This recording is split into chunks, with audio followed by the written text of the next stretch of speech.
Um, thank you everyone for joining us to this meeting. And notably, I wish to thank Olga Lizzini for accepting our invitation to discuss her latest translation and book. And the distinguished guests that we have here today talking to us, Cecilia, Michael, and Damien, but also the other guests who joined us, Peter Adamson and all the other distinguished guests that are here with us. I am pleased to introduce the panel today, and I will do like everybody does when there is a Zoom meeting, i.e. a PowerPoint. I suppose there's no Zoom meeting without PowerPoint. But this will help me to introduce briefly, for those who don't know, the guests, and especially Olga Lizzini, who is full professor of Islamic Studies and Philosophy in Islam, now in Aix-Marseille University, and senior lecturer at the University of Geneva. Previously, she has taught Arabic and Latin medieval philosophy at the Vrije University of Amsterdam for 11 years or so.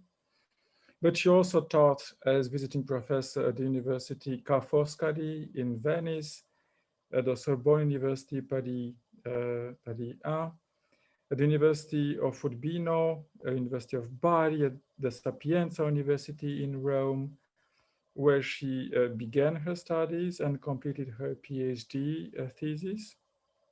She equally studied at the French Institute of Arabic Studies of Damascus, at the Catholic University of Louvain, at the Institute of Historical Studies in Naples, and at the Pontifical Institute of Arabic and Islamic Studies in Rome. Between 2007 and 2009, she was an Alexander von Humboldt Fellow at the University of Bochum, where she began the work on Ibn Adi under the supervision of Professor Gerhard Endres. In 2018, she received the International Award Avicenna for her work, and she has published extensively on Arabic philosophy. But I will mention mainly her two important monographs. The first one on the concept of fluxus, you can see it there on the screen, published in 2011. The second monograph is this Avicenna, published in 2012. And if I understand correctly, she is currently working on a French revised edition of the book for Vrin. I saw it somewhere mentioned. Yes, it's so we are announcing it in advance. Yeah. If everything goes well, it will. If everything goes well, hopefully. She has notably translated into Italian Avicenna's Metaphysics in a beautiful trilingual edition, Arabic, Latin, and Italian, with Pasquale who supervised the Latin version of the text. It was published in Bompiani in 2002, and then published again, updated in 2006. She has co-edited with Jean-Baptiste Brunet two books for Vrin. One is published as a translation, Épître sur les prophéties, attributed to Avicenna in 2018. And the second is a collective volume, La philosophie arabe à l'étude, published in 2019. She was equally responsible for the section of Arabic philosophy of the Dizionario di Filosofia, published in Rome 2008-2009, and a section on angels in Islamic tradition in the impressive book published by or coordinated by George Agamben and Emanuele Corcia in 2009. Today we will be discussing her latest work, the translation into Italian Ibn Adi's Treatise on the Unity. The Arabic edition is curated by Father Samir Khalil Samir, who published it in 2015. And the book has also a foreword by Professor Andres. And if I understand correctly, there is also the idea of publishing a French translation for belles lettres of the same text. Our second guest, or the first discussant, if you want, is Cecilia Martini Bonadeo, who is associate professor at medieval philosophy at the University of Padova, where he teaches mainly Arabic language and philosophy. She studied at the University of Padova. She received a research fellowship at the University of Bochum as well, where she studied with Professor Wilhelm Gerlings and Gerhard Andres. And recently she undertook a research position, or she had a research position in the ERC research project, Greek into Arabic, directed by Professor Cristina D'Ancona. She is co-directing the journal Medioevo, and she is also a member in the board of several other important journals, such as the Studia Greco-Arabica, Mediterranea, and Medievalia. She commented on and translated into Italian The Harmony of Plato and Aristotle, with a foreword by Professor Andres as well. For this translation, she received International Award for Translation in 2012-13. The book was published in 2008, if I'm not wrong. And Cecilia is arguing that the text is written by Al-Farabi. In 2013, she published an important monograph on al-Baghdadi's book of the Science of Metaphysics, and she dedicated a certain number of publications to Ibn Adi's work on metaphysics, notably on Alpha Medzon and Alpha Elaton. Our second guest, if my PowerPoint allows me to introduce it to you, hopefully it does. It's Michael Chase, a researcher at CNRS, Centre Jean Pepin, equally adjunct professor at the University of Victoria in Canada. He recently taught at the Universidad Panamérica in Mexico City. In 2020-2022, he is visiting scholar at Max Planck Institute in Berlin.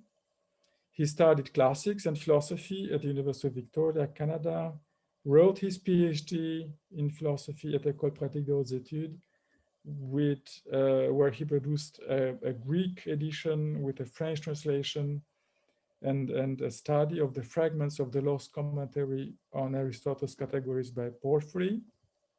He published extensively on Greek and more recently Arabic philosophy.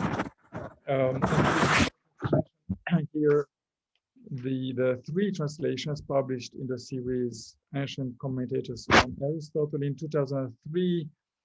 You can see there it is the Simplicius on Aristotle's categories, 2012, together with Istvan Bodnar and Michael Chase, Simplicius on Aristotle's physics. And last year, he published Ammonius' interpretation of Porphyry's introduction to Aristotle's 5 terms. He also collaborated to the French editions of Porphyry's sentences and the translation of Ad Gaurum. Over the years, Michael Chase developed a very beautiful relationship with Pierre and Iseroado. He translated many of their books into English, notably Pierre Hadot's publications, but also Iseroado's Athenian and Alexandrian Neoplatonism and the harmonization of Aristotle and Plato in Brill. He edited a volume that you can see there in honor of Pierre Hadot. And more recently, I'm pleased to advertise this, he launched a book series in Brill entitled Philosophy as a Way of Life. So you can check the details on Brill's website. It seems to be a very promising series. Michael Chase's most recent projects include the critical editions of 2 Arabic philosophical texts, Avicenna, Notes on the Theology of Aristotle, and the Arabic translation of Alexander of Aphrodisia on the Intellect. Last but not least, Damien Janos, who is currently adjunct professor in medieval studies at the University of Montreal. He studied at McGill, where he obtained his BA and PhD, and Oxford, where he received his MA. He held several research fellowships in Germany, notably at the University of Bochum. We can almost talk about a Bochum Schule here with all these distinguished guests.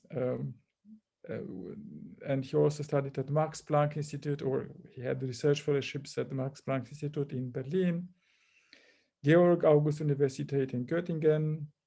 For a short period, he was associate professor at Trinity College Dublin before joining the University of Montreal.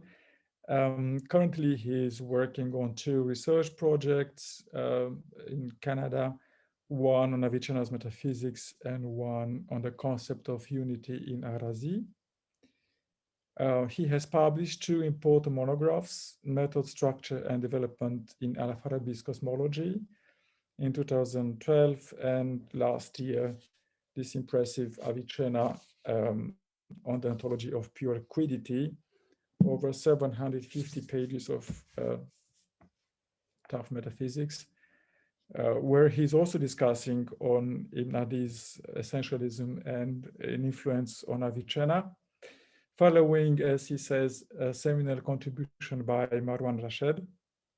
Damien has equally edited and co-edited 2 volumes on the beginning of philosophy in Baghdad in the 9th century, Ideas in Motion, in Brill, and The Place to Go, published in Princeton in 2014.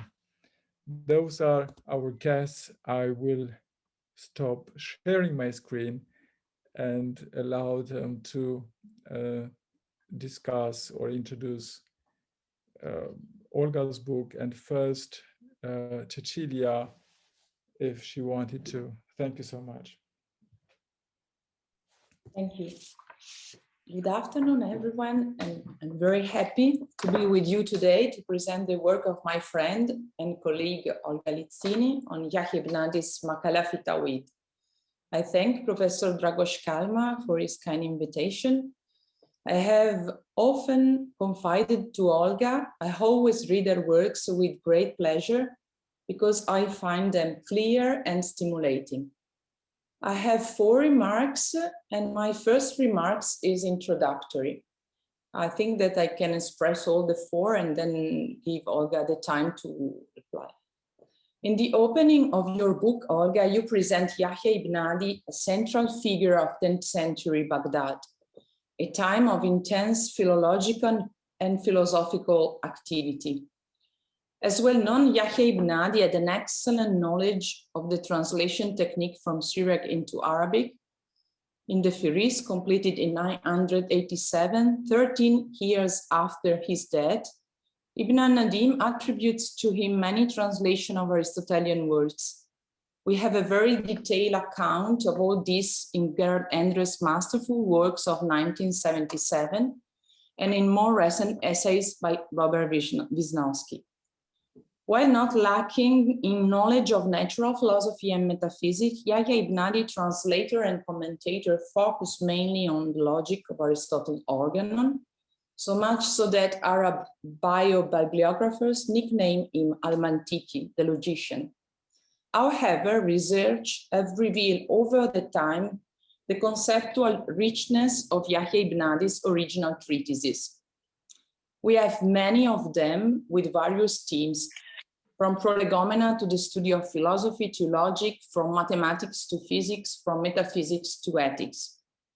In addition, we have several Yahya ibn Adi's Islamic Christian controversies in defense of the Trinitarian dogma, as well as several works in defense of the monophysite doctrine of the incarnation of Christ. On the distinction between works of a philosophical nature and those of theological nature, Olga, you write a methodological observation on pages 23-24, which, due to its importance, I allow myself to read and I ask you to develop in the discussion. I translated your observation in English for the audience, and I hope to that the translation is correct.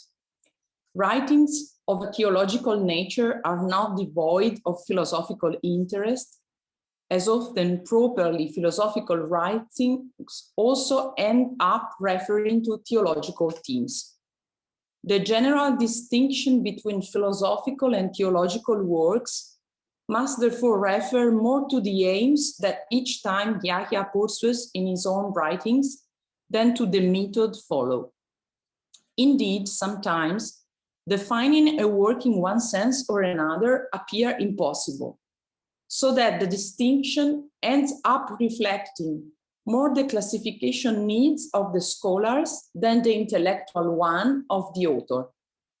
The spirit with which Yahya composes works does not change in relation to the object taken each time into consideration.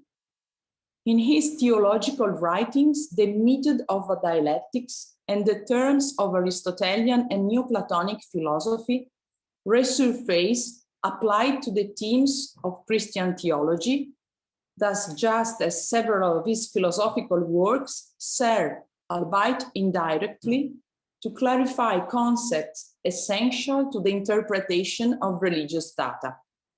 The same treatise on unity, classifying among the philosophical works and presented as a neutral treatment of the concept of one and of unity, finds its ultimate explanation in the need to think of the Trinity, that is, to rationally assess the idea of God, who is both one and multiple, triune at the same time, which are, according to you, Olga, the first reasons of this strong Yahya ibn Adi's intellectualism.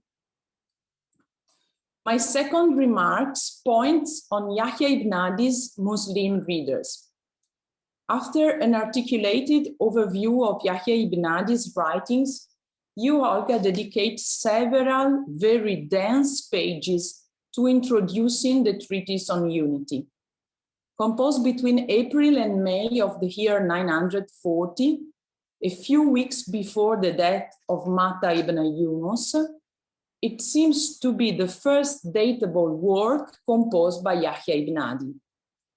The incipit of this treatise in medias res, without any preamble, presents the existing divergence between no better certain thinkers, not always easily identifiable with the historical figure or currents of thought, since they are often, as you, Olga, rightly acknowledge, doctrinal nuclei regarding the meaning to be assigned to divine unity. This incipit recalls the Makalat of Al-Ash'ari, where the Muslim theologian presented the doctrines of the various sects and various thinkers, starting from the observation of a divergence of opinions, ikhtilaf, and proceeded according to a thematic order, enumerating the different positions. Does this similarity exist according to you? And if yes, could it be an easy recognizable procedure for Yahya ibn Adi's Muslim interlocutors? In this subtle rhetorical artifice, it should perhaps be recognized the surreptitious passage from the term Tawhid, uniqueness of the title of the work, proven by a self-quotation of Yahya in a different writing of his, to the term Wahdaniya, unity.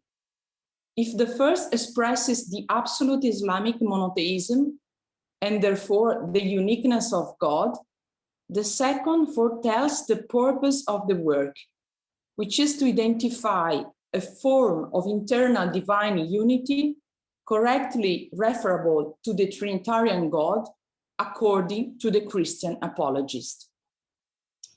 My third remark points on Yahya ibn Adi's exegetical skills and instruments. Yahya ibn Adi, in the pars destruens of the treatise, refutes four doctrines: the denial of the multiplicity of God without establishing its unity, the unity of God understood as the absolute diversity of what has no equal, the application to God of the notion of one understood as the principle of number, the universality of the one, say, of God, and of the unity of the other beings.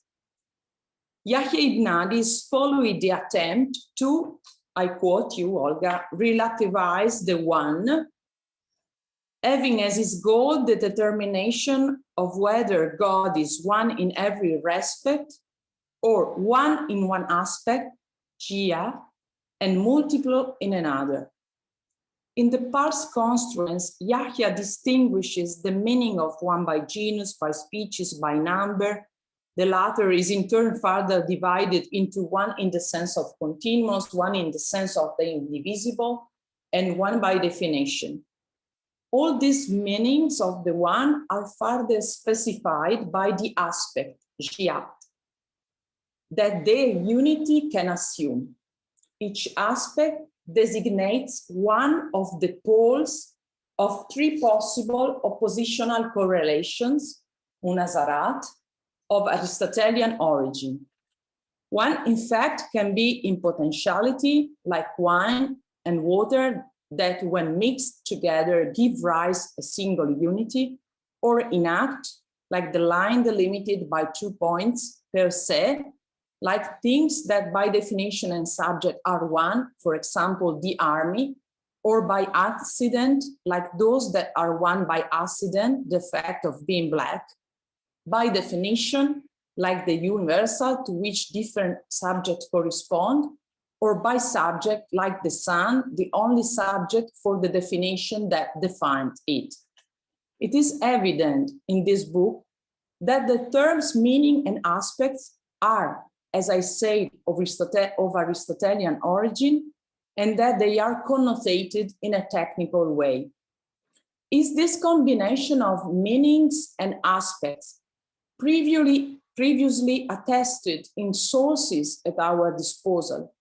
Or is it an original classification by Yahya ibn Adi? My fourth and last remark points on doctrine. Yahya ibn Adi achieves the aim of his treatise on unity, on divine unity. First cause, and therefore God, is one and multiple by definition.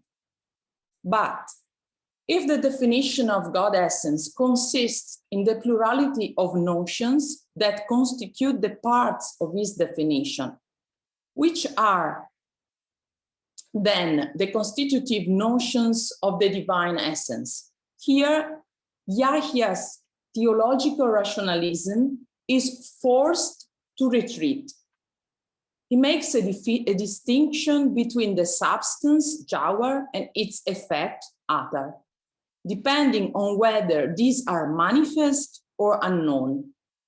Combining these criteria, a quadripartition emerges. There are unknown substances that have unknown effects. These remain unknowable, and the mind can form an image with no real feedback. There are also manifest substances with manifest effects, such as fire, without therefore known and evident.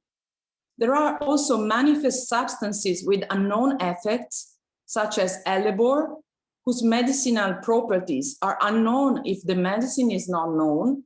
And finally, and of course this is the subdivision that interests us, there are unknown substances whose effects are manifest. The attraction of iron by magnet, or the existence of the creator, to whom what is attested by its effects must be attributed, that which is not denied. The creator, therefore, is not knowable in himself, but the attributes that qualify his essence can be inferred from his effect in the creation, and so ad extra.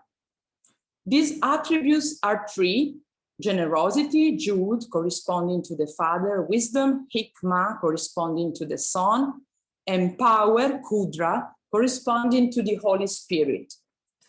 The demonstration of the attribute of generosity rests on the idea of free and voluntary creation.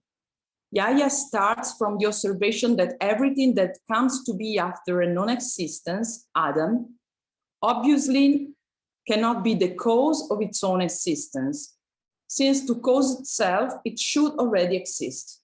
It is therefore necessary to postulate another cause, the uncaused first cause. The latter may have acted either by virtue of its very essence or voluntary, and in the latter case, it may have acted by external constraint or freely, and therefore generously. The demonstration of the attribute of power always rests on the same idea of free and voluntary creation, for which divine power is the ability to produce one's own causes or to stop producing them. Finally, the last divine attribute, wisdom, is demonstrated in a more conventional way, deriving it from the observation of order and perfect harmony of creation. Each of the three attributes, generosity, power, and wisdom, constitutes a notion different from the other two, a constitutive notion of the divine essence. The three notions taken together form the definition of divinity that allows one to positively characterize the divine essence, even, so to speak, from the outside. Why Yahya, at the end of this long and difficult dialectical and argumentative effort, falls back on the right notion ad extra, instead of presenting the triad intellect, intelligent, intelligibles, akil, makul? Is it again because he believes that the triad extra notions have more hold on his Muslim interlocutors? And vexata quaestio, which is, according to you, the origin of the three notions, generosity, power, and wisdom? Many attempts have been made on that. With her translation of Khalil Samir's edition of the Arabic text, the division textus, the footnotes, the closing notes, the rich and exhaustive bibliography and indexes, Olga Lizzini helped us to follow the thought of Yahya ibn Adi, who proceeds, so to speak, on the crest of two opposing instances, the transcendence of God on one hand, and the universal validity of Aristotelian logic on the other, as supported by Yahya ibn Adi's masters and teachers, Matta ibn Yunus and Al-Farabi. From an authentically philosophical spirit that he is, Yahya ibn Adi cannot renounce conceiving rational knowledge as a viaticum to perfection and happiness, which is the drawing of true up to the first cause, which is God. So thank you, Olga.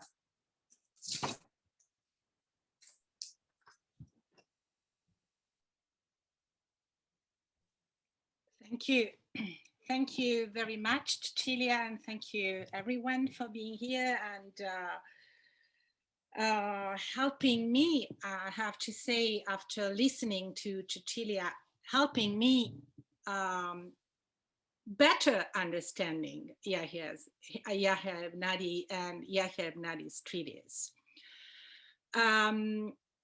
I don't know if I can evoke or remember, actually list all the difficult and very interesting questions that Cecilia asks me. If not, Cecilia, you will help me reminding me some of the points. I will start with the question of intellectualism, or what you call intellectualism, that is possibly perhaps only rationalism or Aristotelian rationalism. And I would like to link this answer to the answer of your last last question. So why giving reasons that could be actually thought or conceived as an extra after having shown in the treatise a kind of internal development which is completely and perfectly related to the development of logic itself and of our ways of applying and following a logical reasoning.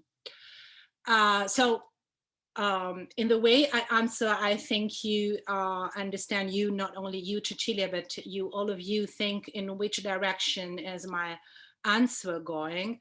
I think that what pushes, at least this was my impression in reading and translating the text, what really pushes Yahya ibn Adi in writing is that he really believes that Aristotelian logic is not just a marginal or sectorial, if I may say, part of our intellectual life and our relationship to the word, our intellectual relation to the word, but actually the method of truth and the method of knowledge and discovery, which of course means that you can use it not only in order to understand the world, but also in order to understand God, and therefore in order to make theology.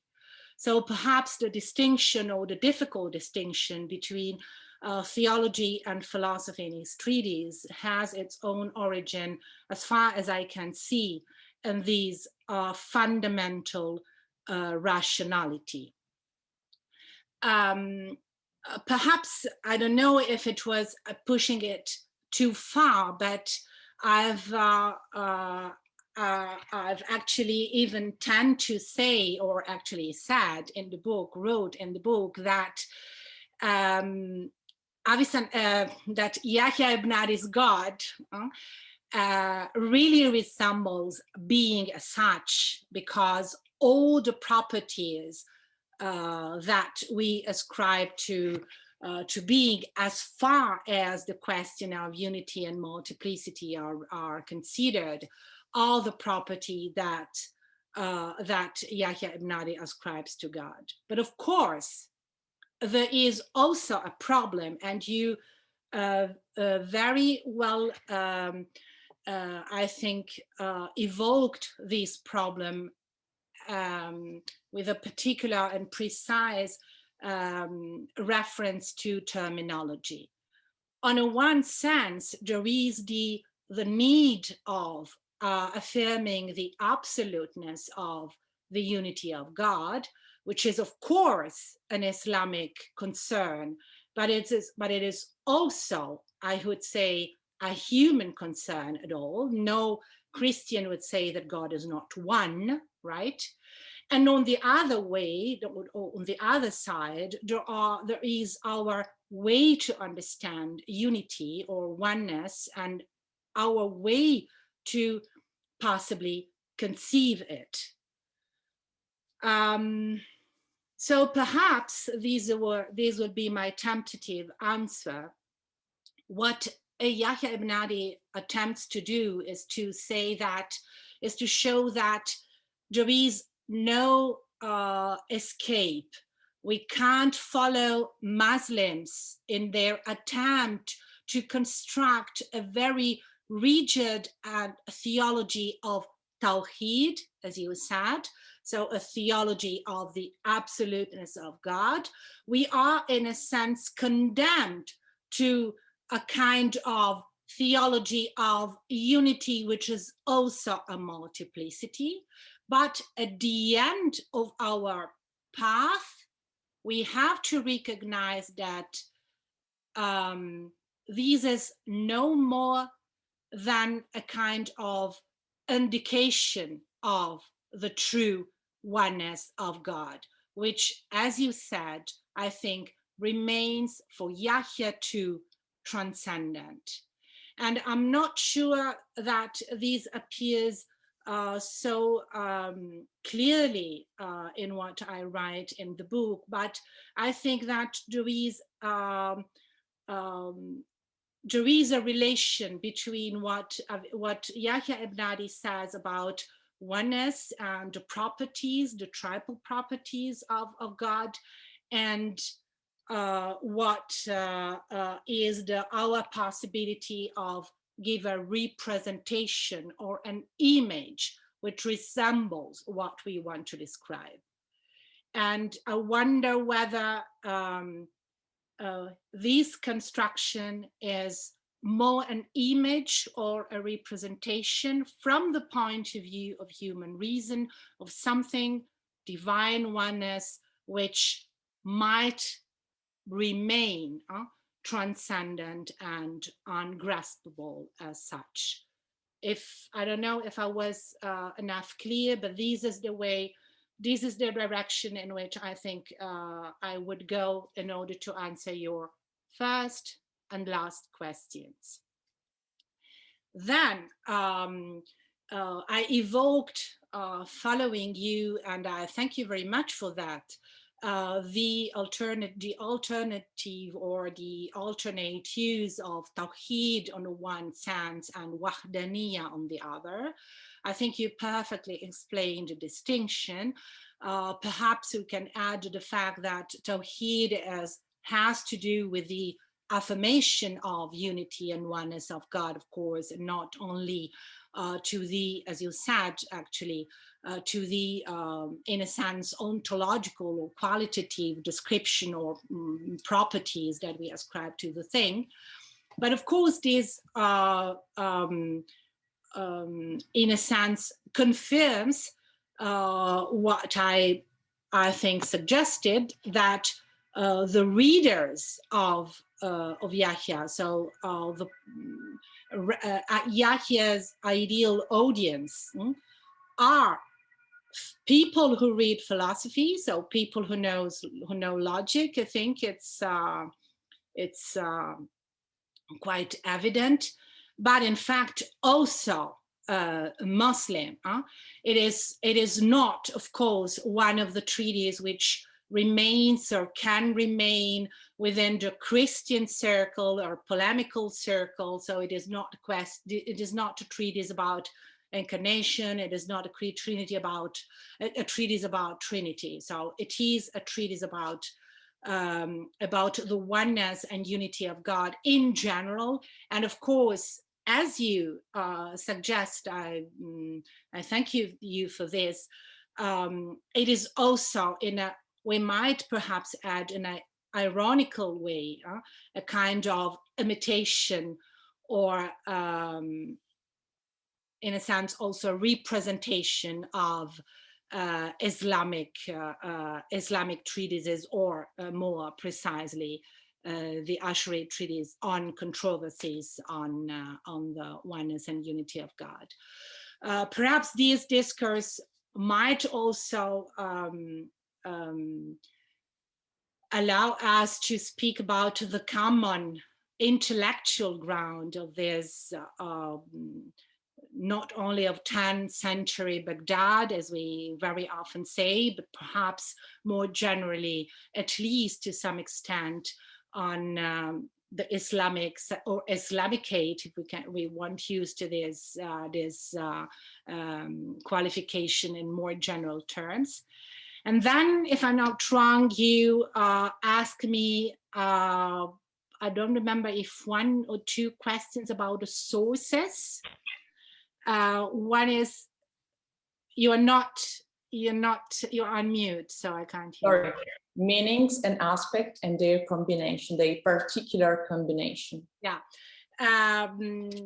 I have to be honest, and I think that apart from the general Aristotelian frame that is evident in Yahya ibn Adi's discussion, I don't have now an answer for that.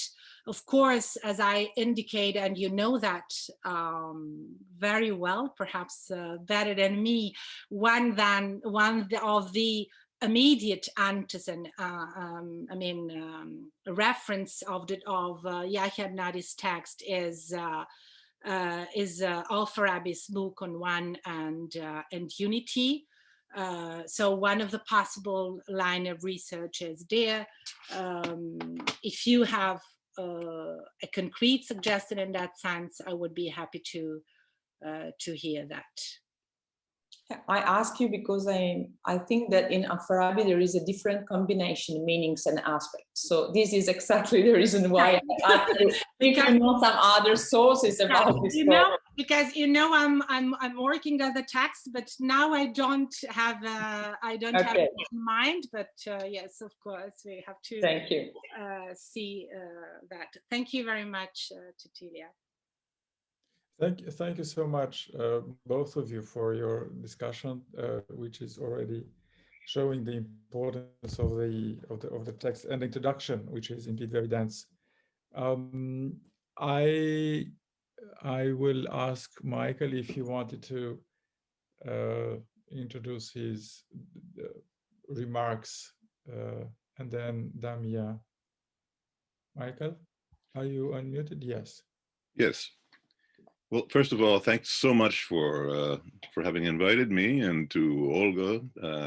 It's a tremendous honor to be among you for what is still very early in the morning in my time. So if I fall asleep in the middle of my presentation, please don't be insulted, Olga. I want to start off by saying that this is Olga's book is a magnificent achievement. It's marked by thorough, erudite scholarship. One can tell that the author has done her homework when bibliography alone covers 50 pages and approximately 400 entries.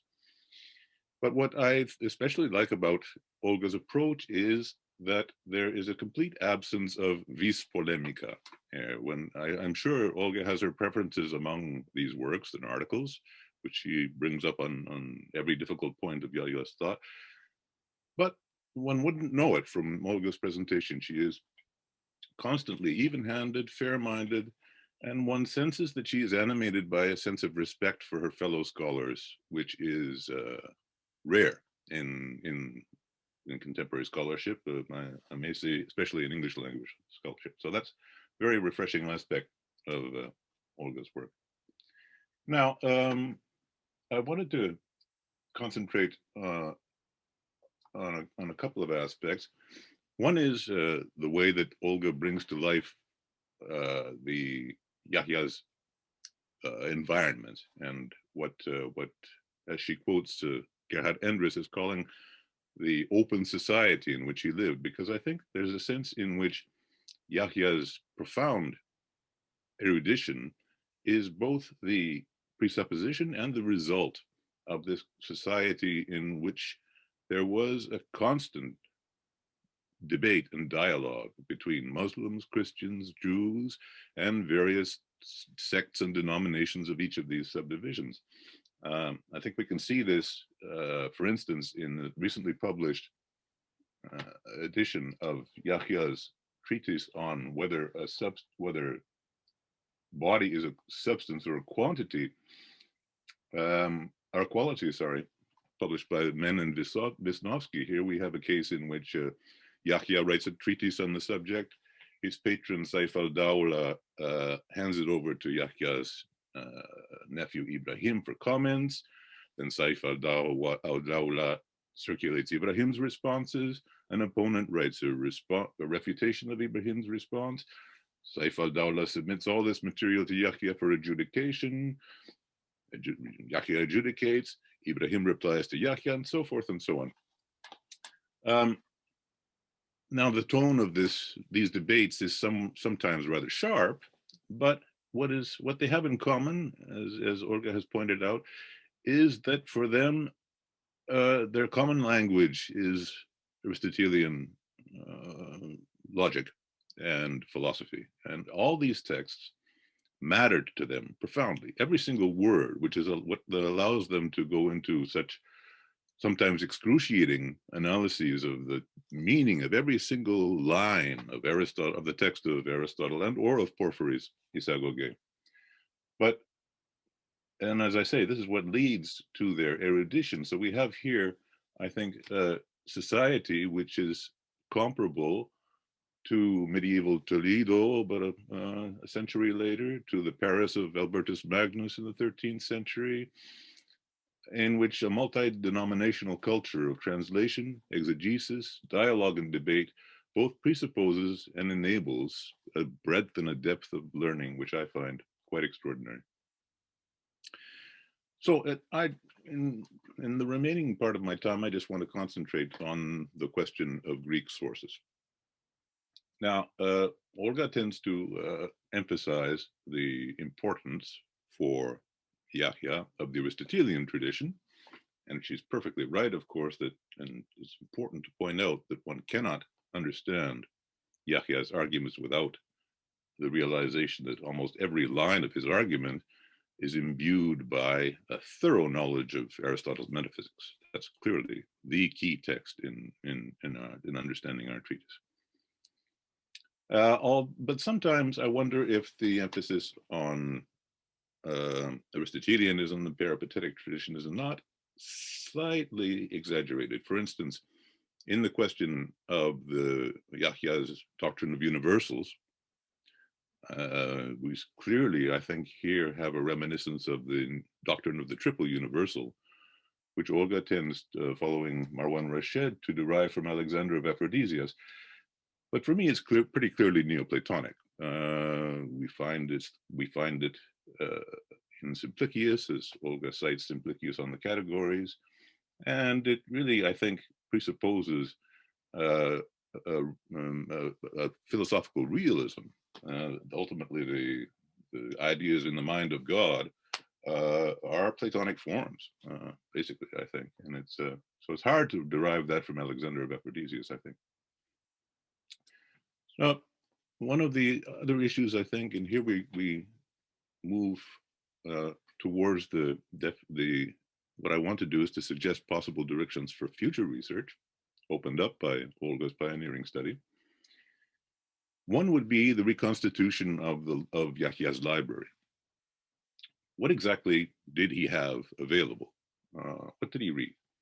Clearly, Aristotle, clearly some Disagoge Porphyry, but I wonder if there was not other Neoplatonic material floating around in Yahya's circuit and used by common to Yahya, to people like Mishkawayh, to Sijistani, Tawhidi, and so forth.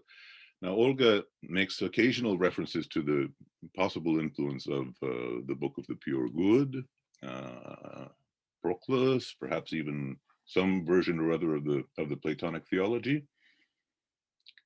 But I'm wondering whether there might not be additional material that we haven't managed to identify so far.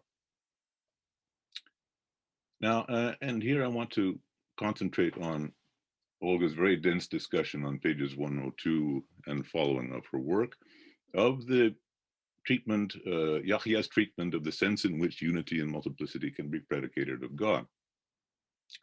Now, here, Olga stresses Yahya's rejection of the Neoplatonic thesis of the ineffability of God. She shows that Yahya's attitude to this question shows that he is, quote unquote, far from any mystical tendency. And she writes that God is being, so that human reason, which interprets being, is also the sole criterion for the interpretation of divine reality. And this implies for Olga that according to Yahya, God's nature is therefore more or less entirely transparent to human reason. Yet I wonder if this is necessarily the case. If one takes the example of a Greek Neoplatonist like Porphyry of Tyre, for instance, he was quite capable of holding both that God is being, toenai, and that he is inaccessible to human reason. And I wonder if Yahya is really committed to opposing such a view. After all, and Cecilia has pointed this out, the fourth part of the Treatise of Unity is a demonstration that while God's substance is hidden, is kana jawharuhu khafyan, in section 450, we can know him from his effects. And this is a pretty standard Islamic position. We find it in Yahya's contemporaries Mishkawayh and Sijistani, and I think it can be traced back to some to heterodox thinkers of the late 8th and early 9th centuries, like Dirar ibn Amr and Jahm ibn Safwan. Now, one of the parallels that Olga brings up, which I found very intriguing, was she suggests that in this discussion of the relations between one, many, being, whole, part and concepts like that, there is a parallel to be found in a work by Boethius, the De Divisione. Now, this is very striking, and it requires explanation, because obviously Yahya is very unlikely to have read Boethius's Latin text. I think we can agree on that. However, when we look at the structure of the De Divisione of Boethius, McGee has shown that it's probable that Boethius's main source here is a lost commentary by Porphyry on the Sophist. Now, can we imagine, is it conceivable that Yahya and his circle may have had access to works, translations of works that were lost, that are now lost to us in the Greek, such as, for instance, Porphyry's commentary on the Sophist? I want to bring up a parallel here, and that is Yahya's contemporary Mishkawai, who in book 1, chapter 5 of his Faust al-Asghar, sets out, like Yahya, to prove that God is one. And his argumentation, like Yahya's, is dense and highly dialectical. He uses proofs by regressus ad infinitum. He carries out a distinction of the 4 ways in which one agent can produce different acts, eliminates 3 possibilities, and then the remaining possibility is necessarily true, and so forth and so on. And at the end of his Fasl, Mishkawai says, everything we have reported in this section is taken from Porphyry. And as far as I know, no scholar has succeeded in identifying which work by Porphyry Mishkawai may be talking about. And I wonder if it's impossible that this might not have been the commentary on the Sophist, which of course Plato's dialogue, the Sophist, does contain a very important discussion of the relations between identity and alterity, not unlike the one we find in Yahya. So while we're on the subject of missing or hidden, or what shall we say, I've spoken of a kind of an underground Neoplatonism that might have been circulating in this time. Obviously, I'm unable to talk about this without mentioning the commentary on the Parmenides, which Peirado has attributed to Porphyry. And here we have a doctrine in Plato's and Porphyry's commentary on the Parmenides of a doctrine of 2 states of the one, right? We have an initial state in which the one, the supreme principle, is being, to einai, an infinitive without a subject, in which being is pure activity and indeterminacy, it's ineffable, it's unknowable only by a kind of ignorance that is higher than knowledge, says Porphyry. And it's in the second stage, corresponding to life, that the one alienates itself, externalizes itself in order to know itself. And by acquiring concrete delimitation and determinacy, the one then becomes a second one, which is now knowable and definable. And finally, this second one returns to the first one in the guise of intellect. And here I think we can perhaps compare Yahya's discussion of God's relation to the Trinity, in which the divine triple nature is illustrated by the image of mirrors, among others, in which, to quote Olga, something that is self-subsistent comes to replicate itself or be reflected in something distinct from itself. Now, Hadot has shown, and I believe correctly, that Porphyry's thought is reflected in the commentary, in the thought of the 4th century Latin theologian Marius Victorinus, who identifies Porphyry's 3 hypostases of the one, being, life, and of the one, that is, the 3 hypostases, being, life, and thought, with God the Father, God the Holy Ghost, and God the Son, respectively. And some of his discussions seem strikingly reminiscent of Yahya's discussions. For instance, Victorinus begins book 1b of his Against the Arians by a discussion of the various ways in which alterity can be combined with identity. For Victorinus, beings cannot be entirely different from one another, nihil omni modis alterius substantiae, since they share a common genus of being. Indeed, things which have nothing in common, things which don't participate in any of the other things, of another thing's properties, cannot even said to be other. They cannot even said to be alterum. And here, I think we can compare Yahya's discussion of the notion of ghayriya.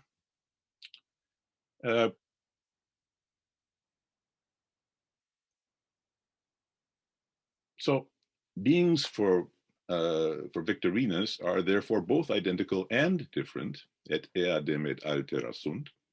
And this seems strikingly reminiscent of a passage like section 305 of Yahya's treatise, where we read that, and I quote, "The many are multiple only by virtue of a multiplicity that is within them, and the notion of multiplicity is a reality that is one, and it is with regard to it that the many are identical." So here we have a relatively similar idea that there is both sameness and identity in the Trinity. And so I wonder, if we pursue this analogy, might Victorinus's distinction between, on the one hand, an indefinable, unknowable Father prior to all distinction, and on the other, his manifestation and substantification into a triad marked by distinction, which is henceforth knowable and definable, contribute to understanding Yahya's views on identity and difference in the treatise on unity. More generally, might what Olga refers to as the rationalism and anti-mysticism that is typical of Yahya's thought concern only the manifest aspect of the divinity, while God's nature prior to his triune manifestation is ineffable, as Yahya states, and Olga points out in his refutation of the Nestorians, where he says that the essence of God is above the human intellect. After all, it is hard to deny that there are at least some supra-rational aspects to Yahya's thought, as for instance, when in his work on the Incarnation, he speaks of the human intellect, which, and I quote, "which when it knows God, becomes God, in accordance with a complete union, ittihad tam, also described as a conjunction with the pure good, khayr al-mat." So this is surely a kind of mysticism, even if it is what Philippe Merlin has called a rational mysticism, a neo-Aristotelian mysticism of the kind that we find developed in Alexander of Aphrodisias. So finally, my last point is, I wanted to rapidly touch upon this Olga's fascinating discussion of the doctrine of emanation and creationism in Yahya. Possibly following church fathers such as Athanasius, Yahya seems to have settled on a compromise doctrine in which emanation, or rather continuous creation, describes the process in which the supraphysical world of the Trinitarian relations is constituted, whereas creationism, or the bringing into being of something in time after its initial non-existence, is reserved for the description of God's creation of the physical world. Here, a key point in Yahya's argument is his claim that there is such a thing as simultaneous causation. In other words, he claims that it is not the case that a cause must always precede its effect. And we find this in Olga's page 64, where she cites Yahya's defense of the doctrine of the Trinity against the objections of Al-Kindi. And here's what my translation is. What Yahya says here on page 8 of Perrier's edition: "For if you examine causes and effects, you will find many causes that do not precede their effects in this temporal way. لا تتكلموا معلولاتها هذا الضرب من القدمة." Now, to me, this seems strikingly similar to a doctrine which Shahrastani attributes to Porphyry in his Kitab al-Milad. And here I quote Shahrastani, who is in turn quoting Porphyry. He says, "Plato," writes Porphyry, "does not believe that the world has a temporal beginning, but it has a beginning with regard to cause. على جهة العلة.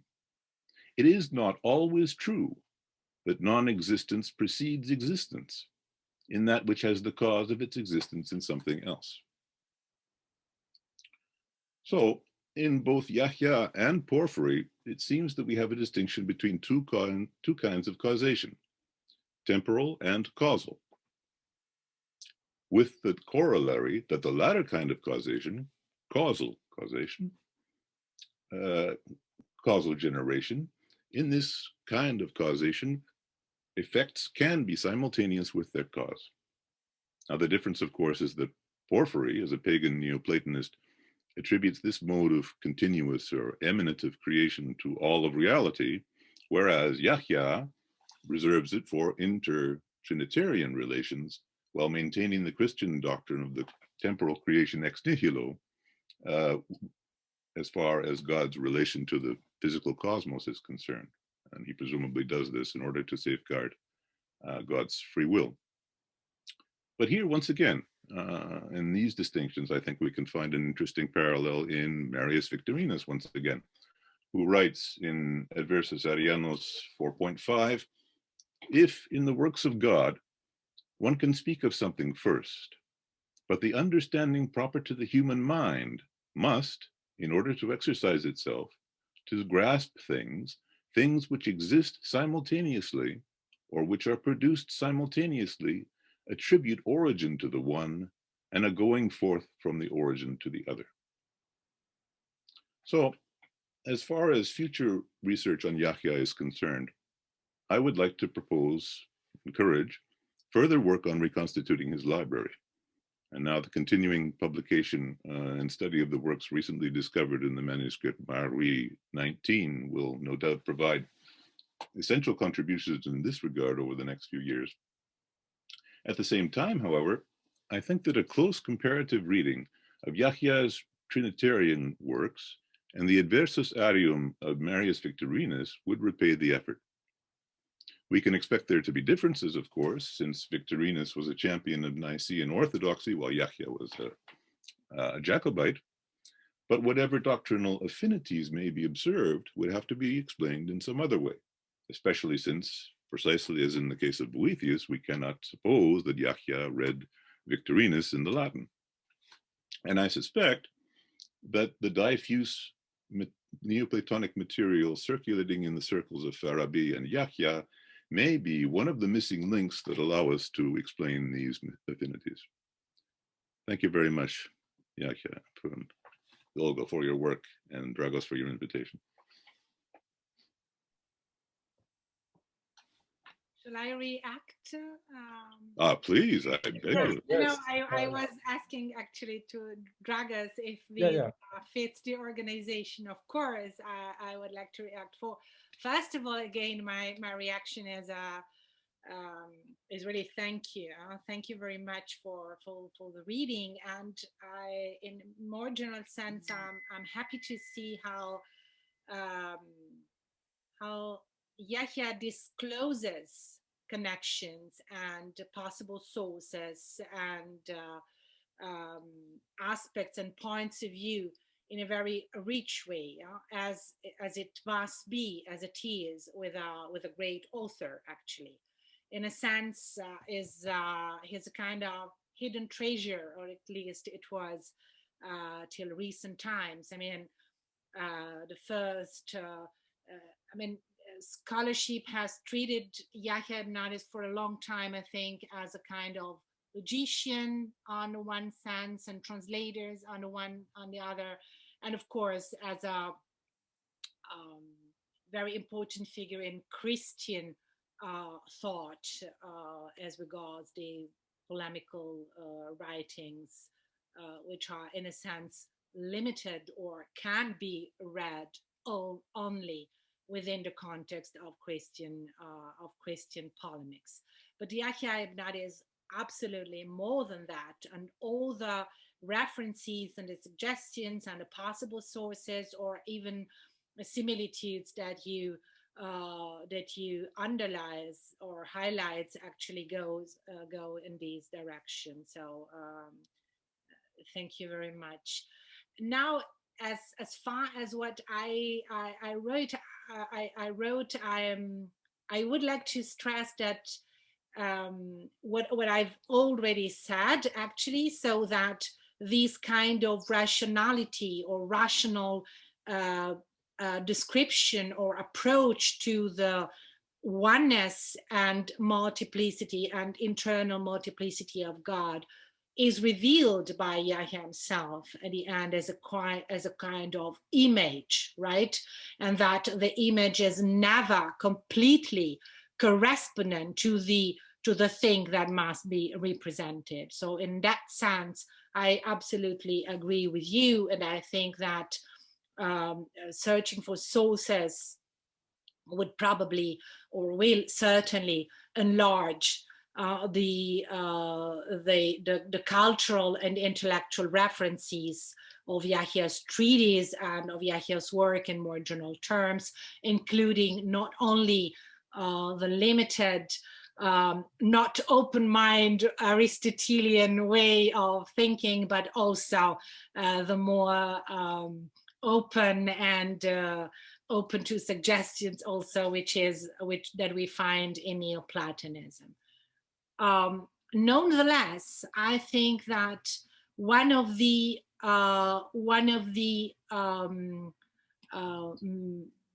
aims the treatise has, and perhaps perhaps this is also something which concerns the very same premises of Yahya's work, is the fact of demonstrating the rationality of the Trinitarian doctrine, so that any attempt to,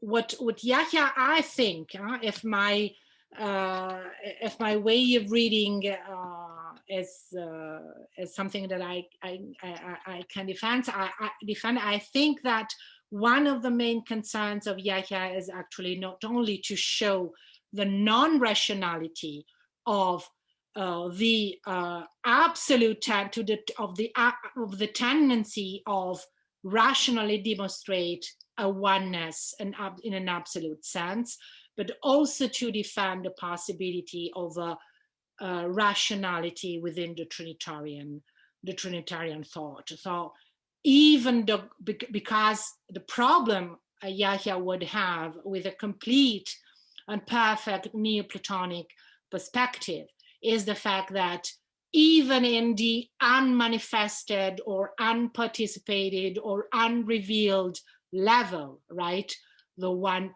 must be three in a way that we cannot properly understand, in a way that we cannot properly represent or grasp, but we cannot reduce the Trinity to the level of manifestation or to the level of to a second level of reality. And that's is also what you mentioned, all right? It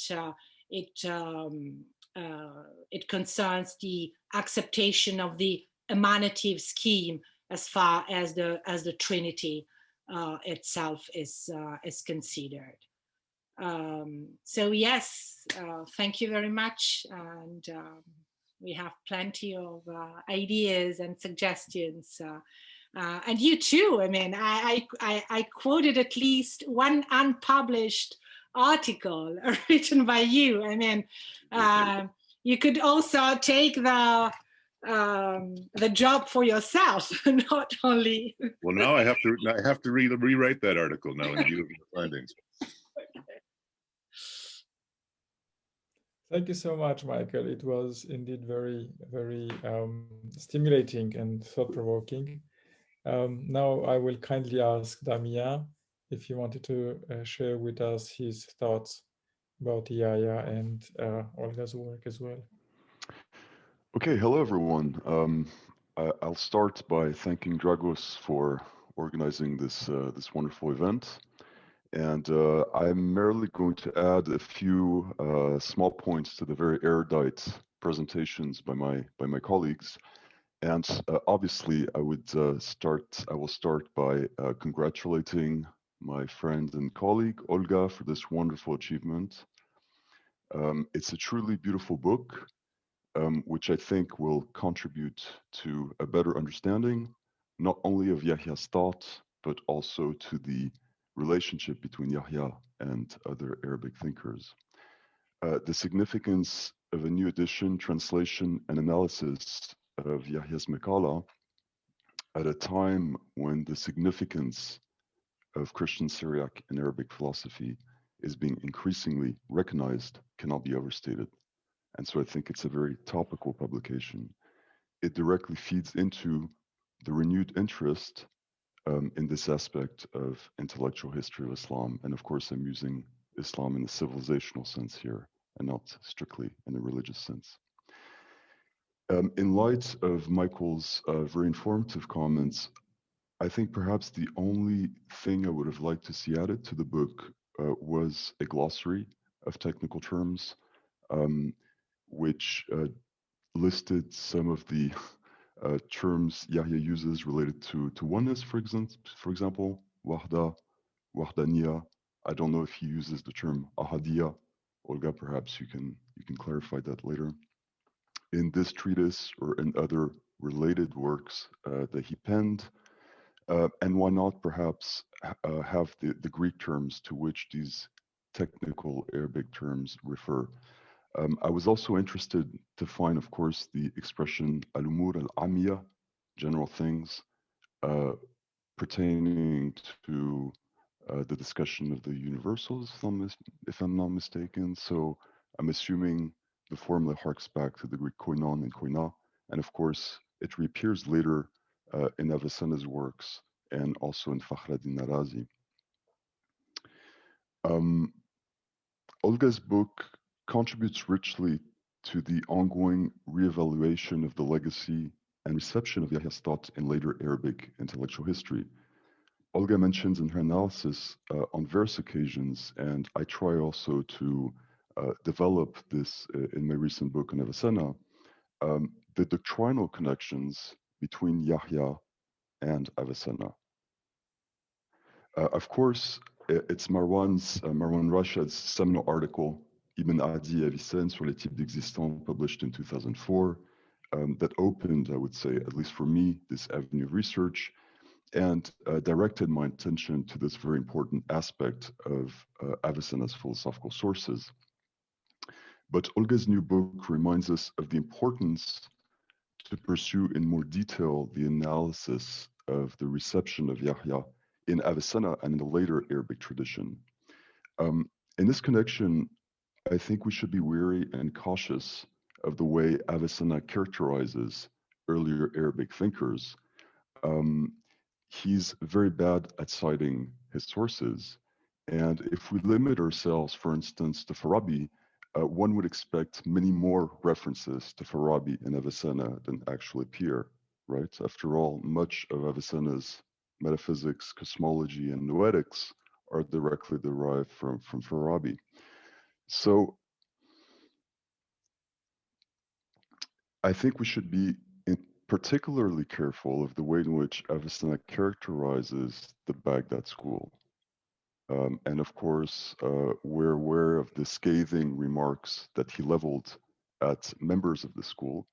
But this, in my mind, obscures the fact that members of the school, and perhaps in particular Yahya, in addition to Farabi, that is, exerted a very profound doctrinal and intellectual influence on Avicenna.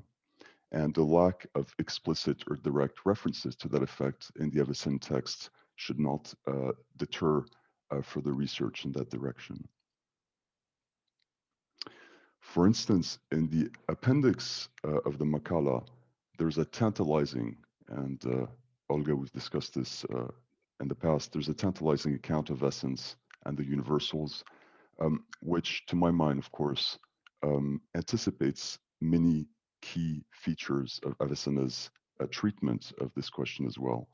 One finds there, for instance, the idea that essence can be taken or considered in itself, the example of the pure essence of horseness, farasiya, or horse, a mereological construal of essence and of what I've called in my book a Mahia Lawazim paradigms, that is an exploration of how or investigation of how the concomitants, the Lawazim, relate to essence.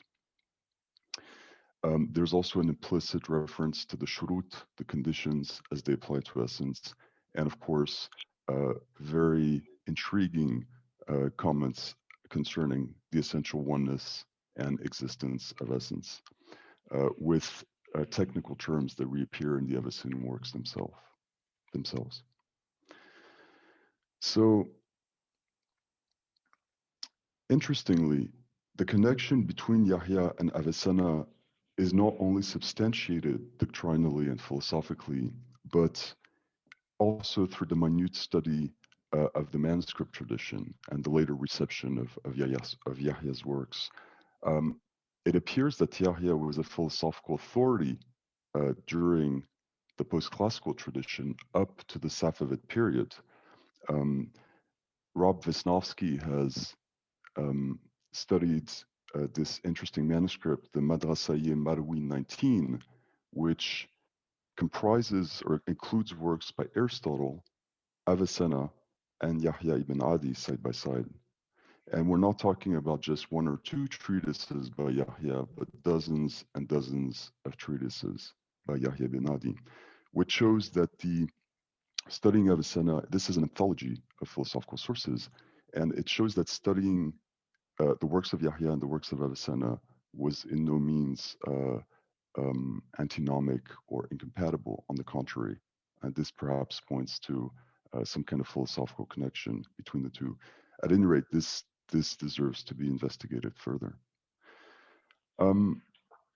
Regarding the treatise itself, I guess my first question concerns the nature of the work itself. So Yahya's Maqala bears obvious connections with earlier treatises that were composed in the Arabic tradition. One thinks of Kindi's Falsafa al-Ula, for instance, First Philosophy, and of course, it was mentioned, I think, by Cecilia, Farabi's Kitab al-Wahid wal-Wahda, right, with which we are all familiar.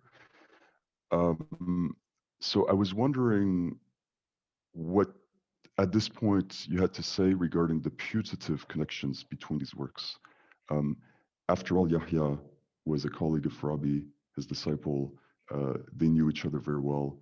And I'm wondering if you could say a little bit more about how what the connection is between the Kitab al-Wahid and the Maqala, and how the two are related. And in this regard, also, what are the genres of these works? The Kitab al-Wahid wal-Wahda, certain theological implications notwithstanding, I think has to be categorized as a philosophical treatise. Yahya's Maqala, in spite, or let's say the philosophical and logical framework notwithstanding, probably has to be classified as a theological work. Would you agree with that? And how exactly do we connect these two works? Now, since we're on the topic of literary genres, would you posit different literary genres with regard to Yahya's corpus? This is becoming a very controversial question, especially in the post-classical tradition. I'm sure you're aware of the articles by Gutas regarding Hikmah and the relation to Hikmah and Kalam. There's been a rejoinder recently by Yari Kaukwa, and I'm expecting this question to emerge as an extremely controversial topic with the publication of Frank Griffel's forthcoming book on post-classical Islamic philosophy. So, of course, we're talking about two different periods here, but if we look at Yahya's works, I see that you've classified them in different categories at the end of your book: theological treatises, philosophical treatises. How exactly do Yahya's theological treatises relate to his philosophical treatises with regard, say, to the philosophical curriculum, for instance? So I was wondering if you could say a little bit more about that issue of literary genre and the place of these works in the philosophical curriculum as conceived by Yahya. turning to another point, so of course, one key motivation for Yahya's treatise, and this was discussed in depth by my colleagues, is one of the aims of the treatise is to claim that God is both one and multiple at the same time. Now, it's very interesting to realize at this argumentative level that Yahya is much closer to the Muslim mutakallimun than he is to the falasifa, or at least to people such as Farabi and Avicenna, who would uphold an uncompromising interpretation of divine oneness. Now, it's fascinating that there are many paths that lead to intelligible multiplicity. There is, of course, the Trinity, and this is the path that Yahya follows. But one can get there following the discussion of how the attributes, the sifat, relate to the essence. From the moment that one designates the attributes, the sifat, as being distinct from God's essence, one, I think, has to be ready to grapple with the notion of multiplicity. But one can also get there through a discussion or an analysis of God's knowledge of particulars, right? And of course, the Muslim mutakallimun were willing to acknowledge or concede a certain notion of intelligible multiplicity in God, which the falasifa were not. So also, I guess, positive or trying to defend the doctrine of God's knowledge of particulars might lead someone towards a notion of multiplicity as well, or not, but it could. And finally, there's a fourth, I guess, more narrow and more technical way that one can arrive at the notion of a certain multiplicity in God, and that has to do with the legacy and reception of Avicenna's ontology and the discussion in the post-classical tradition regarding how existence relates to God's essence. And there we see thinkers such as Fakhreddin Razi, who are very content with describing existence as a lazim, a concomitant of God's essence, and so as something which is distinct and superadded to God's essence.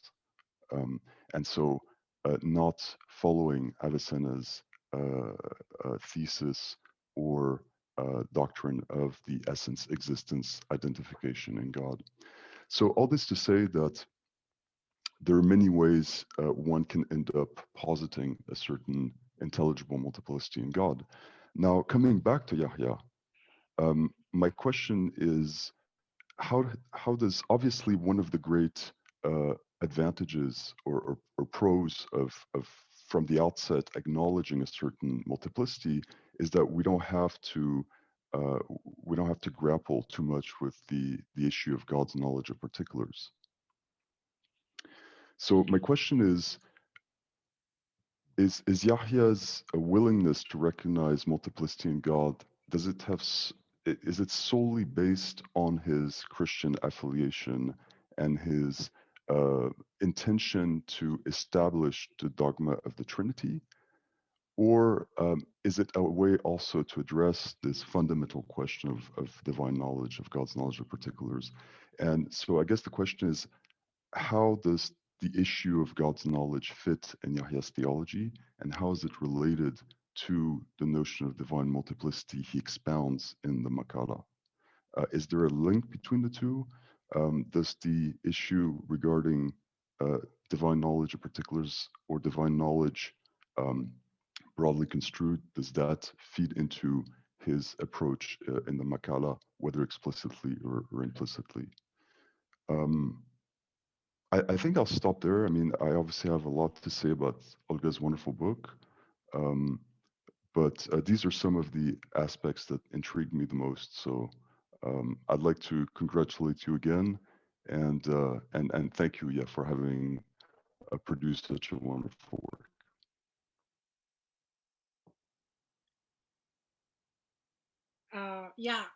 Thank you very much. I have to say that at this point, I'm perhaps a little bit overwhelmed by your intelligent, competent, and rich remarks and questions. So again, if my answer is not complete or exhaustive, you perhaps can try to remind me of some points. Okay, I can start with your very last question. What is there in the treatise, if I understand your question correctly, is there in the treatise a way to acknowledge a kind of multiplicity in God, or the need of a multiplicity in God, which is not only referring to the jihad or the aspects that our rationality has in order to conceive it? I think that the answer might be at least one of the passages that you highlights in your, even in your magnificent, impressive book on Avicenna's ontology of the quiddity, which is the relationship between God as a creator and the particulars or the universals, as you say, that as you mention now.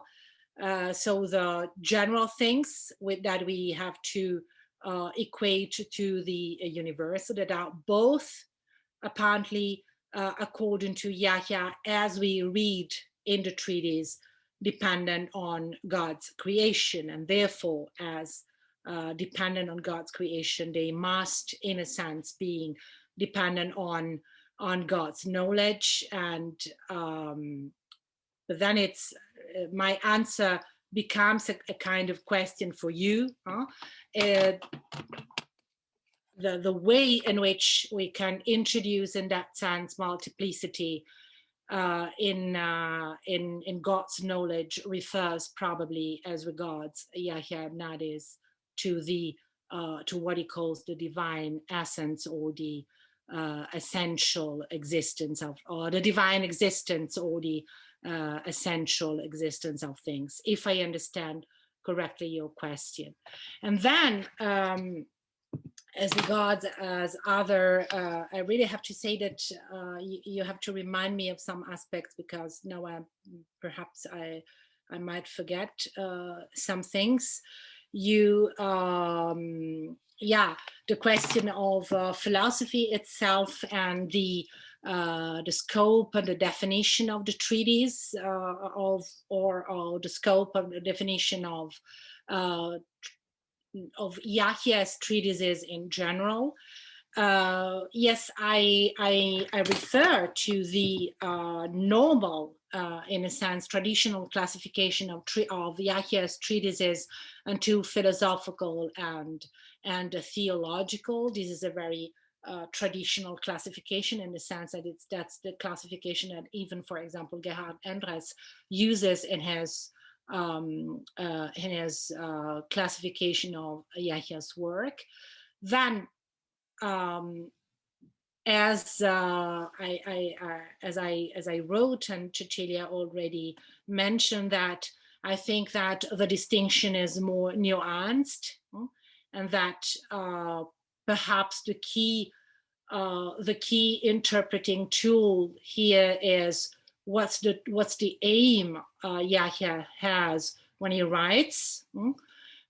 Method is always and simply philosophical, Aristotelian or Neoplatonic. I don't want to, I just refer to the discussion we just had. And what's the relationship between this way of doing philosophy, or this way of doing theology, and philosophy itself, and the definition of philosophy we have, which is also a question of the curriculum.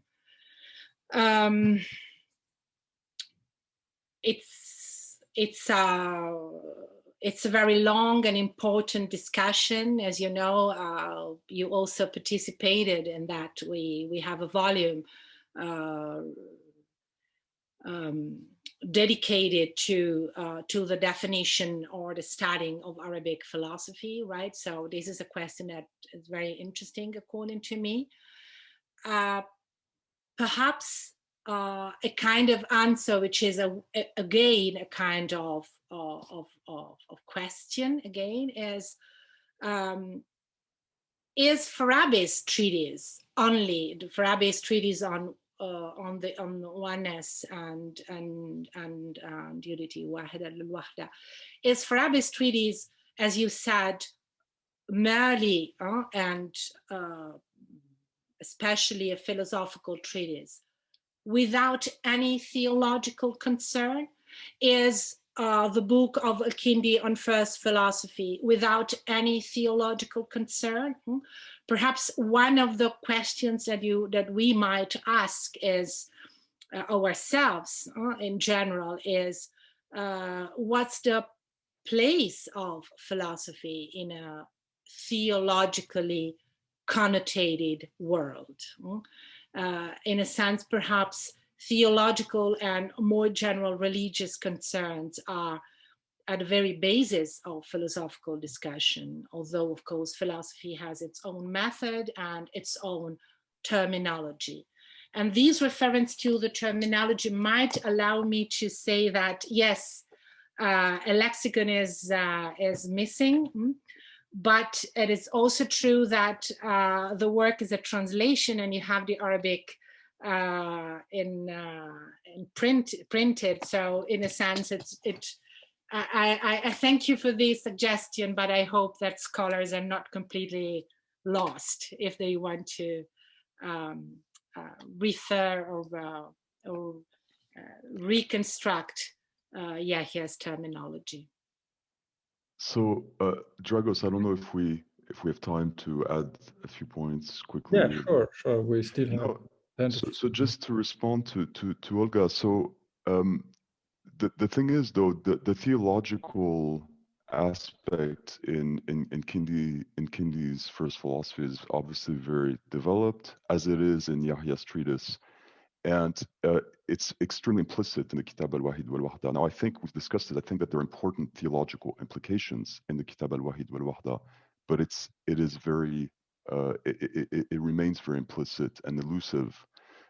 But it's almost as if the Kitab al-Wahid wal-Wahda provided the logical framework to some extent that perhaps was used by Yahya to develop some of the ideas in his Maqala. I'm wondering, is it possible to conceive that Yahya got inspiration from the Kitab al-Wahid wal-Wahda and applied some of the ideas explicitly to the theological concerns that he was dealing with? Okay, thank you very much for this precise question.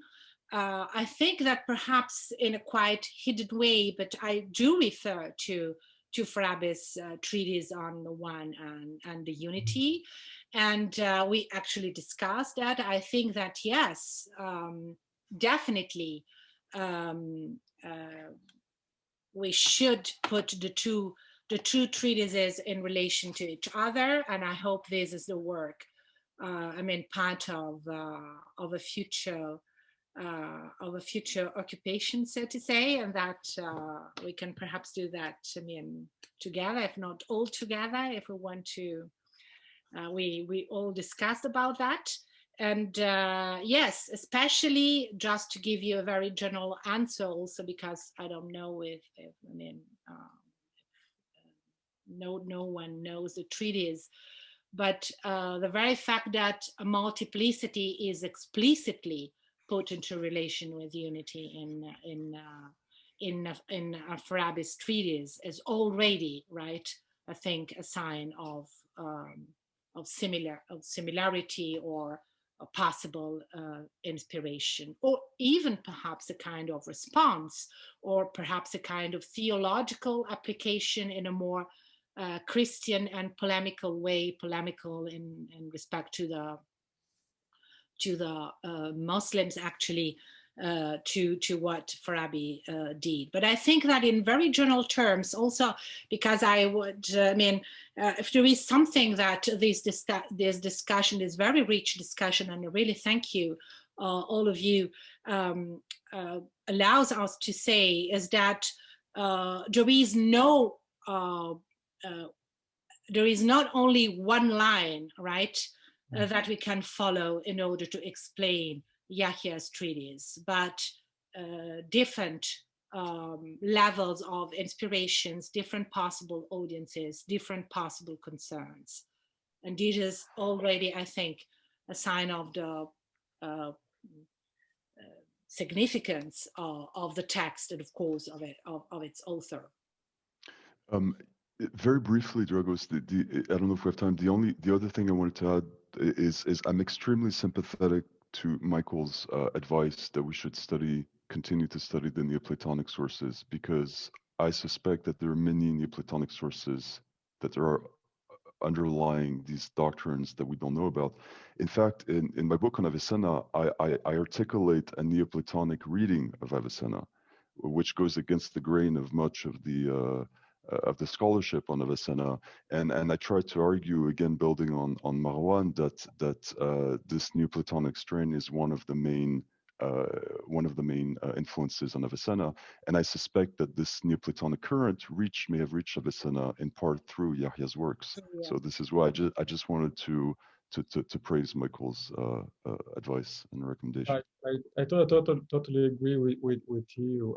My own questions to Olga, but I wrote them already by email, was exactly to develop a bit these aspects on that Michael also mentioned here on well the so known Book of Causes, and Proclus probably even a bit more than the Causes itself, and then even that, yeah, you mentioned it a few times in the introduction, but the Parmenides, there are so many similarities there that it's astonishing to imagine that they're only like coincidences in terms of doctrine, yeah, and so on. But I don't want to occupy the discussion now. There was Cecilia who raised her hand, or probably I misunderstood. Yeah, thank you, Dragos. Now, only one note of caution, because we do not know if Yahya ibn Adi's Maqala fil Tawhid is a reply or a reaction to Farabi's on One in Unity, or it's true the contrary. So I think that we need to consider these things with great caution. I think there was also another hand raised by Maria Evelina Malgieri. Yeah, you wanted to say something? If I may, I have... Yeah, of course, yes, of course. So, thank you, everybody, first of all. And I have a question for Olga. You said that according to Yahya, God is being as such. And my question, could you say something more about being as such according to whom?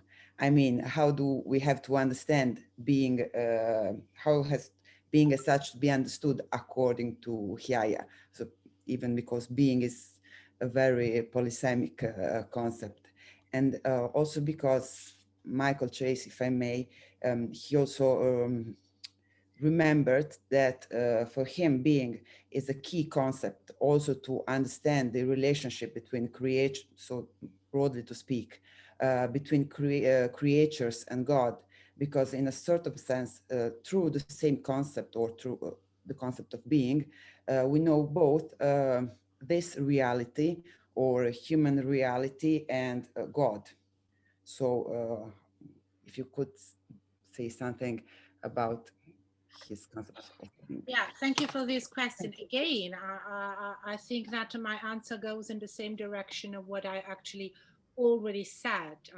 So that when I say that apparently for him God is ends to be like being, is that what he actually, the way in which he speaks about God, at least in these treatises, is actually the way in which Aristotelian logic allows us to speak about being. Then is this the end of the research? Is this the end of the answer, or is there another level which transcends this kind of image? And I think no. Yes, of course, there is another level, and the level this is the level of God in itself, which is not reflected by our rationality. Nevertheless, our rationality depicts, if I can use this verb, God in this way and not in another way, so not in the way of an absolute oneness or absolute wahda, so in that sense, wahdaniya, so in that sense, not in the sense of the Tawheed.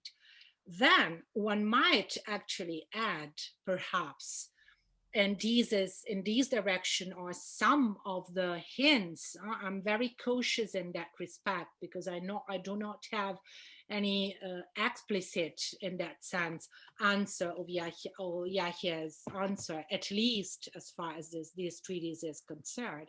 But of course, one of the possible reference, and in that sense, I refer to what Dragos also perhaps wanted to highlight.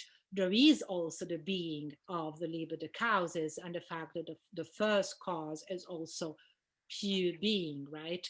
So the possible of sources and of suggestions as, I mean, possible sources and suggestions are multiple, and I don't want, definitely not now, but actually give a univocal answer and say that's it and not anything else. Again, I think that this discussion shows that both the treatise and the author deserves more attention, and that we have plenty of space, logical space, of course, in order to go on with the research. But thank you very much for the question. Thank you. We thank you, Olga. And I think there's Peter who also wanted to ask a question. Yeah, hi, thanks. This has been really helpful. I've been taking notes the whole time. And one of my first notes is about this thing that's come up numerous times, which is the idea that the rational presentation of the Trinity and its relationship to unity is an image of the way things really are, so to speak, with God. And I'm wondering if I could get you, Olga, to say a little bit more about that, because, I mean, you could sort of imagine that, of course, all these philosophers will say, oh, of course, God is too transcendent for us to fully grasp, right? But I'm wondering, what exactly is the space that's left between what Ibn Adi says about God and his multiplicity / unity and the way God would be himself?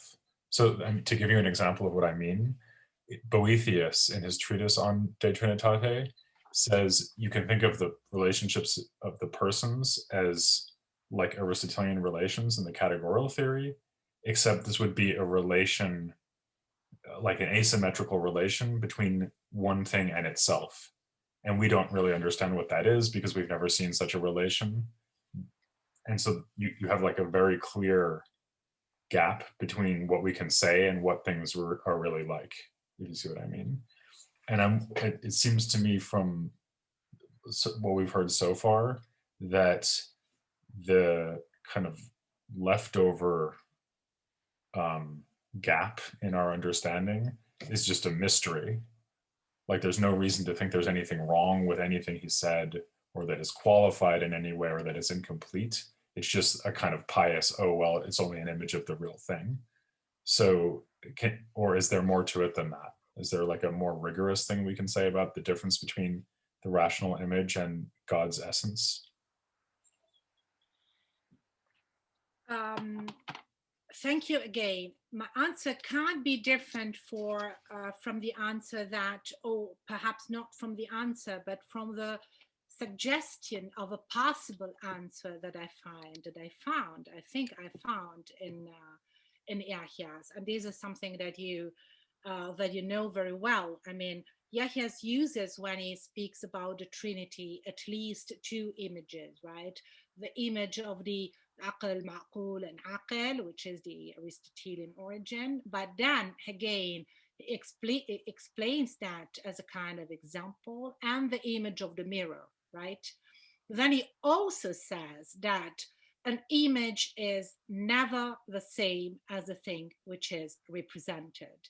So that's why I think that perhaps one of the way of escaping from the difficulty, because at the very least, this is a difficulty we have, right? Because on the one hand, Yahya wants to highlight, as I say, not only the irrationality of an absolute absolute idea of the one divine oneness, but also the rationality of a, so to speak, triple or triadic idea of a oneness. He has to defend the internal rationality of Trinity. He can't just say, as you said, that it's above our comprehension and that we cannot grasp it and basta. That's not enough for him, right?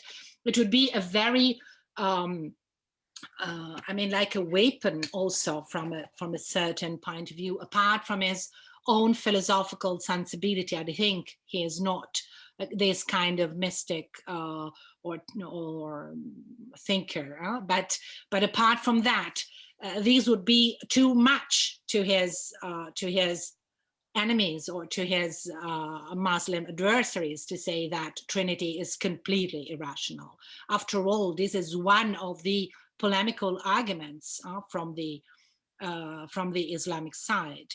So that's why I think that he in a sense, he wants to show the rationality or the possibility of a rational approach to the Trinity, but at the same time, he knows that he can't say that this is enough to actually completely define, grasp, and I mean, offer to us the God as it is. So again, there is this kind of, this distinction between what can be said about God, and in that sense, it is what can be rationally said about God, about the existence of God, and the fact that God is the cause, and therefore there's again this explanation ad extra, as Cecilia highlighted. And on the other side, there is this essence in itself. But again, when it goes to the essence in itself, we meet Trinity, and we meet once again a kind of rational effort to depict in a way, or to explain in some way. Another way he uses, of course, is the logical way of relationships, of relations, right? Yeah, so this is the answer that I now would give. I don't know if, I mean, you can certainly add something. Yeah, I mean, I think that's illuminating, because I think that articulates really well that he's walking this tightrope. So if he explains it completely, that's bad. But if he doesn't explain it at all, that's bad too, right? But it just strikes me that he's not taking very much trouble to tell us where his account falls short. Yeah. Right. So so he also uses these light analogies, right? The sun and the light, and so obviously God's not a body, right? So you can see there's some ways in which the metaphors obviously fall short, but I think when it really comes down to it, he doesn't actually admit, or at least he doesn't articulate exactly what the problem is or would be with his rational account, or what it leaves unexplained. And so I think he's, I mean, among philosophers who try to explain the Trinity, he's much more like, say, Abelard, who apparently, I mean, basically suggests that he's just explained it to you, right? And I think that that's why I'm sort of tempted to think that the kind of pious warning, oh, this is just an image, I haven't really explained this fully, might be just kind of to cover himself, because he knows he's not supposed to explain it fully, because it's kind of a mystery. Yeah. But if he doesn't actually say, here's why my account is not a complete explanation, and as far as I know, he doesn't tell us that, I think he's at least coming a lot closer to the danger of explaining it fully than the danger of not explaining it at all. Yeah. And the same is true in his refutation of Kindi, right? I mean, at no point does he say, oh, well, I admit that that my account doesn't cover it fully. He just says, Kindi, you're an idiot. Of course, the Trinity makes perfect sense. Yeah, absolutely. But of course, perhaps another thing we can add is the fact that he nevertheless insist, of course, on the idea of precedence and anteriority of God, right, in terms of rank, so ontological rank and sharaf, so the fact of his character of nobility is absolutely superior to the created, or to the beings in general. So again, this is the indication of a gap. Thank you so much, all of you, for the discussion. We are almost done, so to speak, with the time that we allocated for the discussion and for the meeting today. It has been indeed a very stimulating discussion. All this to say, once again, Olga, thank you for your wonderful work that you've put here. We are very happy that you did this translation. We are looking forward to the to other discussions and other works on other sources or reception of Yahaya's texts. Thank you all for joining us and for being patient and listening to this discussion. Is there anything that one wanted to add quickly? Hear you. We can't hear you. You can't hear me because now yes. Now yes. No, you can, because I wasn't saying anything bad, but I'm not sure why it's not working. I said only good things about you, Olga, and I congratulate you for your work. So and thank you all for your effort, the Cecilia, Michael, and Damien, for your effort to read and discuss Olga's work here. I will, if you agree, I will upload this short discussion on our channel there, so others can refer or read it. Sorry, to reflect to it if they wanted to. Thank you once again, all of you, all the participants, and see you very soon. Thank you again. Bye bye. Thank you, Madame. Thank you very much for your reading. Thank you. Thank you. Bye bye. Thank you. Bye bye. Thank you, Olga. Thank you, Dragos. Thank you, Cecilia. Bye. Bye.